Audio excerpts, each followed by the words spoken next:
Suicide Zen Forgiveness, the pod that shares the stories of those affected by suicide. Lost a loved one? Attempted it yourself? Did you know that when you share a burden, the load is lightened? Come listen in with your host, Elaine Lindsay.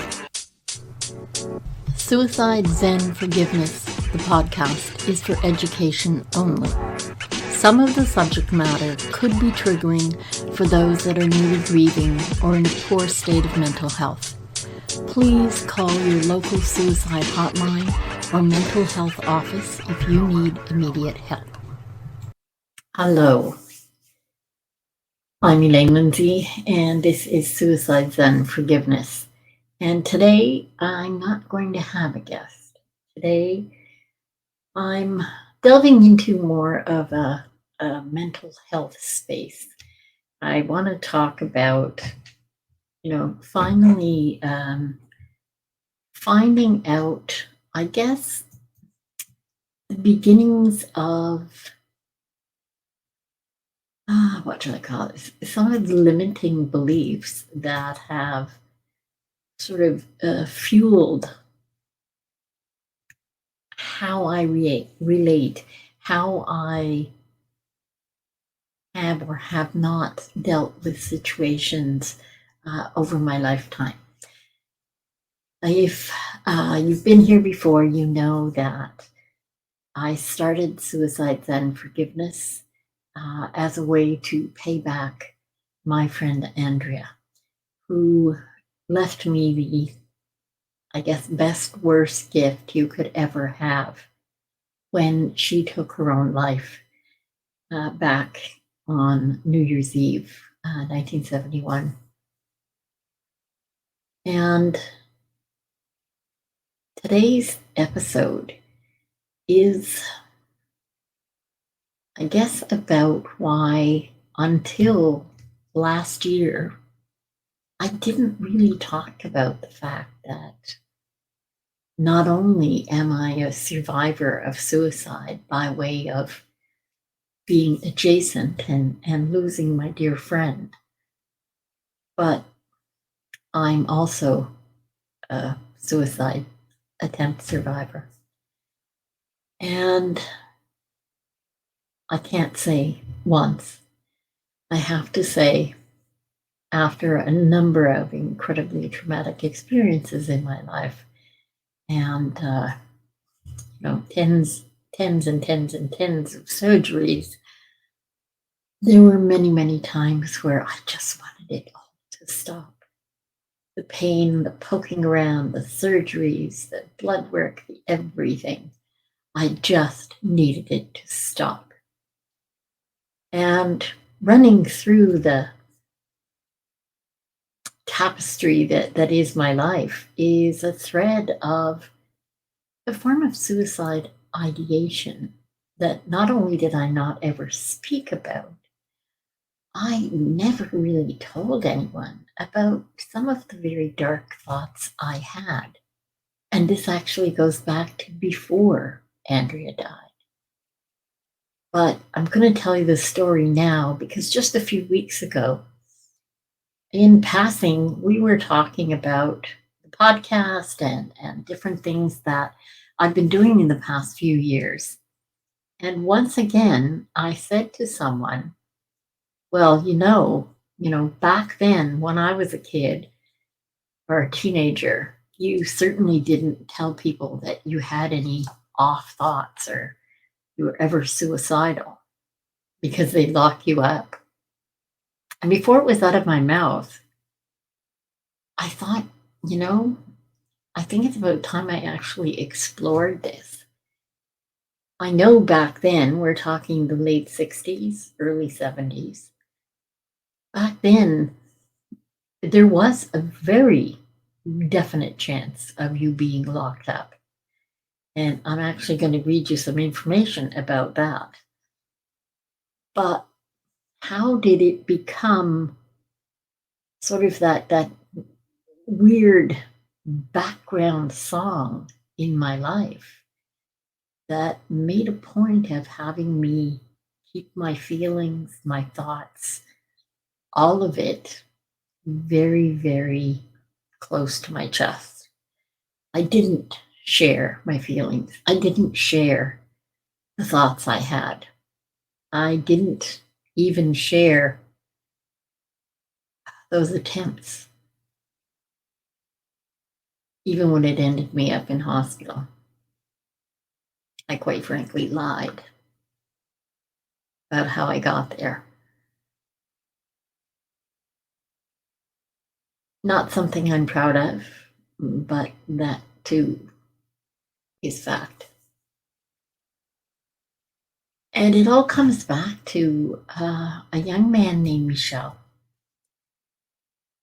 You see, when I was 12 and heading into high school, my parents sent me to a Catholic school, parochial school, Notre Dame. It was an all-girls school. And truth be told, it was an all-girls school that was attached to an all-boys school that had tunnels between the two schools. So it certainly wasn't Siberia or, somewhere out in the realms of elsewhere. But it wasn't where my friends were going. It wasn't close to where I lived. Matter of fact, it took 3 buses and at least an hour to get to school every day. And that didn't count winter. And every day when I took the first bus, I would change buses at this corner of Heron Road in Ottawa. Actually, where the post office, one of the main buildings, is, at Riverside and Heron. Coming down Riverside Drive from where I lived, right near Mooney's Bay, which was a beach that all of us went to, there was a home back then they called for wayward boys. And in that home, that's where Michel lived. I met Michel, who was probably about the same age as I was, in grade 9. He took the same bus as I did, well, the second and the third bus, because he went to Canterbury, which was a very artsy school. It was farther than my school, but along the same bus line. And getting to know Michel over that grade 9 and then grade 10 seasons, I learned that he was pretty smart. He was very small for his age, and he was in that home because he'd run away an awful lot. We didn't talk about things back then quite as much, but from what he did say, we understood that the man in the family, and I don't remember if it was actually his father or stepfather, but he beat Michel's mom, Michel, and his siblings. And it caused him to run away a lot. And I know he certainly was not an easy child, because I knew that he stole and there were other things going on as well. But he was a smart kid, as smart as I was, and went to a regular high school. And for 2 years, we took the bus together, week in and week out. It was the odd day or so that he wasn't there, when he'd perhaps taken off again. But those are things that happen to people quite often when they have difficult childhoods. I didn't know anything about that. I had 2 very loving parents who were, run-of-the-mill, ordinary people that loved their 2 kids, worked hard. My father was in the Air Force. My mom worked in the library in a government office. And at the end of grade 10, going into grade 11, I was 15. And I had been every Sunday going to a town about 45 minutes away from Ottawa. They had a place that was known then as the Rideau Regional Hospital School. It was a massive, massive building with outbuildings, and it was on a huge, huge property. And driving up in the bus, because on Sundays we would get on a school bus and the volunteers would go out there. And that school bus would bring us up this huge circular driveway and drop us at the front door. When you went in that front door, you could look down that hallway, which seemed to go on forever. I can remember being told, I believe the hallway was 1/8 of a mile long. It was just immense. I had never seen anything like it. After volunteering for those couple of years, I was offered a special dispensation from our provincial government. Because, see, back then, in 1969, 70, they didn't even give you a social insurance number until you were 16. And I wasn't. So it meant in order to work at the facility for the summer, I had to have this special dispensation that allowed me to not only work there, but to live on the property in a school portable with the other people that were working there. Truth be told, they were all 17 to 19 years old.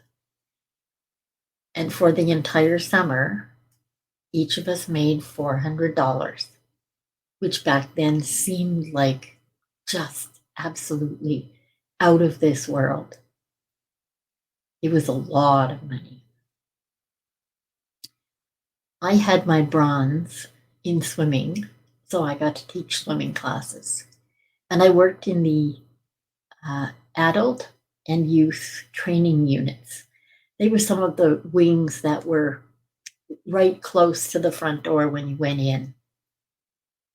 In my second year, I actually worked at what was called female admission, and it was at the very back of the building, the very, very far end of that building. I remember trudging down that hallway every day. And the first year I was there, about the fourth day, I had gone to the adult training unit, which when you were facing in from the front door was on the left-hand side. I think it was the second set of doors and stairs. And I went out to the yard. There were kind of like schoolyards in each of these segments.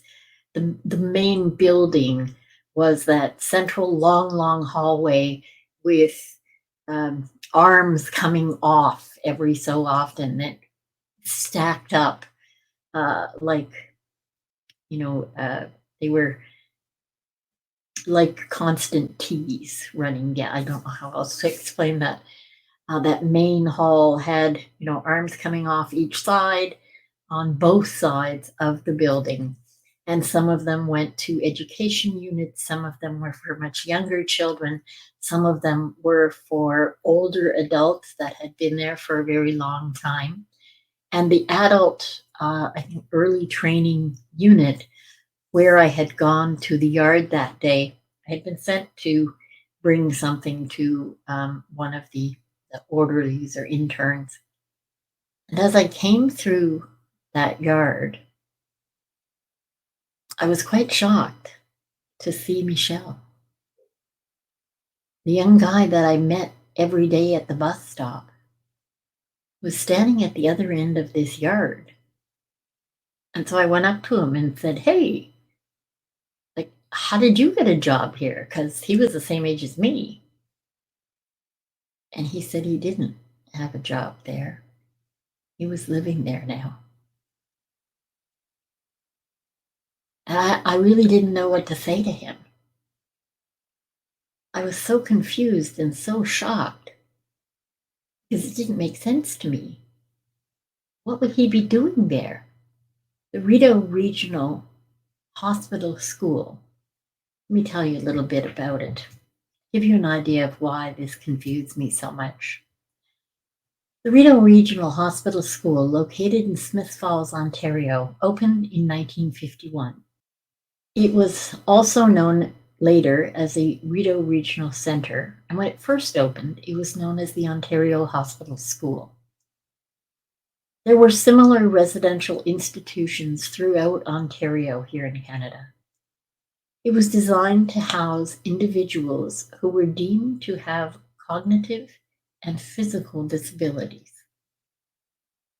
Individuals could be admitted by parents, guardians, training schools, or the Children's Aid Society. You see, Michel was sent there by the Children's Aid Society. And of course, his parents signed off on it. That giant building we were in had a lot of interconnected buildings. It was what they called a full-in institution. There was a swimming pool. As I said, I got to be the lifeguard there. There was a gymnasium, dining halls, a huge kitchen, a kind of off bowling alley, a 600-seat theater. It wasn't 600 seats early on. There were woodworking and other vocational shops. There were classrooms and medical and dental facilities on campus, as well as shared rooms that housed the residents. At its peak, Rideau Regional's population exceeded 2,600 people. That was in 1955. That was the year I was born, actually. Now, even though it was only built to accommodate 1,500 people, when you think of that, you can imagine just how crowded it was. And by the mid-70s, after I worked there, the Ontario government operated 16 of these facilities across the province. Because in the 50s and 60s, there were very few community services or supports available for individuals with developmental disabilities and their families. As a matter of fact, as that began changing in the 70s, when schools and workshops and other community support for people with developmental disabilities were introduced, Rideau Regional started a program here in Ottawa. And in the morning, I got to participate in the program. In the morning, we had kind of like I guess it would be a forerunner to a daycare. A downtown Ottawa at McNabb School, we used a classroom, and kids would come there, and we would keep them amused with games and exercises and gym activities. And after lunch, we would do home visits. This was the beginning of respite, actually, in Ottawa. A home visit meant that you would go to somebody's home. One of the young people that I worked with was a little girl with Down syndrome, and she lived in Manor Park. I would go, her name was Claire, and I would take her swimming and spend the afternoon with her to give her mom a little bit of a break. And there were 5 of us who did that in that second summer. Gotten a little away from what the point was here, but I thought it important to mention that Rideau Regional wasn't all bad, although a lot of people will say that. And it was, in fact, one of the last 3 facilities of its kind in Ontario. It finally closed its doors on the 31st of March in 2009. Back to that first year that I got to live on campus and work there. I learned some very valuable lessons, and a lot of it was through Michel, that young boy that I used to take the bus with. Because you see, that first month that he was there, I can look back now and understand that it was basically the light going out in his eyes. week after week, things got a little less like Michel. He wasn't as boisterous. He wasn't as open. He didn't talk as much. By the end of the summer, Michel was just a shell of who he'd been. And by that second year, when I went to work in Smiths Falls before coming back to Ottawa, Michel I saw that year was nothing like the young man I had met at the bus stop every weekday for 2 years. And through research and learning over the years after that, I came to understand that when we're put in situations that aren't ideal, we don't rise to the top. We tend to lower ourselves to the lowest common denominator. Meaning, rather than bring everyone else up to his level, it seemed that Michel regressed to being less than who he was. And the second week that I was in Smiths Falls, that second year, I remember coming home and telling my mother how very, very angry I was with God. I was brought up Catholic. As I said, I didn't want to go to the Catholic school. Well, now I didn't want to be there at all. I wanted nothing to do with my religion. I wanted nothing to do with my God. I had an aunt who was really, really ill her whole life, and she never did anything terrible to anybody. And young Michel, he was dealt a horrible hand as a child. And what I took away from that was that you didn't want to step out of line. You didn't want to tell people about any bad thoughts.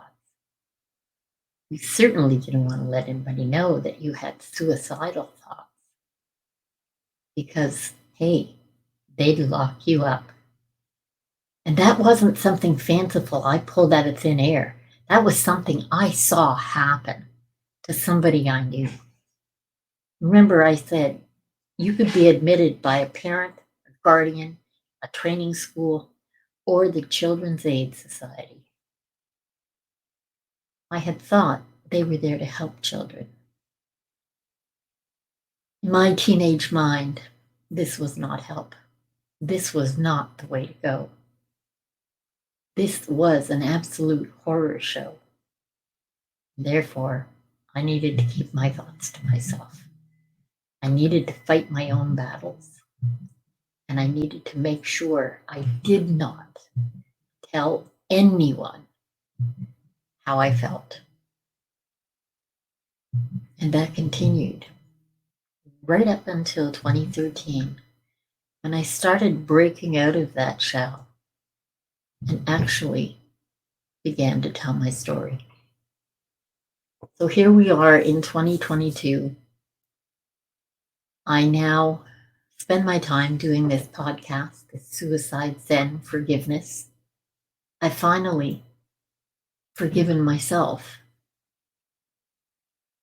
And I suppose in a way, forgiven God, the universe, whatever you want to call that larger entity than ourselves. Because I believe we have a hand in what happens to us in this human experience. And I believe so fully now that we need to reach out to others because no person is an island. I know I paraphrased that, but no matter man, woman, LGBTQIA+, whomever you are as a human being, don't fight your battles alone. Don't be left with horrible thoughts. And don't just stay in your room. If you're having a really bad day, reach out to somebody. anybody. Go out on the street and talk to someone. Because trust me, somebody will listen. Just don't keep it all bottled up inside, because it's really not good for you. And the good news is these institutions don't exist anymore. So I'm letting go of my fear of people locking me up. And I also know for sure that sharing our story lightens our burden. And getting it out there takes the big bad out of it. And I now know that people can reach out to me and I to them if I need to talk to someone. So I now know where my secretiveness comes from. I now know why I always thought I had to go it alone. And I now know that that's not true. So I thank you very much for listening, and I look forward to chatting with you again, in all probability next time with a guest, as we cover suicide, then forgiveness, mental health, and wellness. And on that note, please make the very best of your today, every day. And remember, you're not alone. I'll see you next time. Thank you for listening. Please subscribe on your favorite service. Suicide Zen Forgiveness was brought to you by Truel Social Media, the digital integration specialists. Let them get you on page 1 in the search results.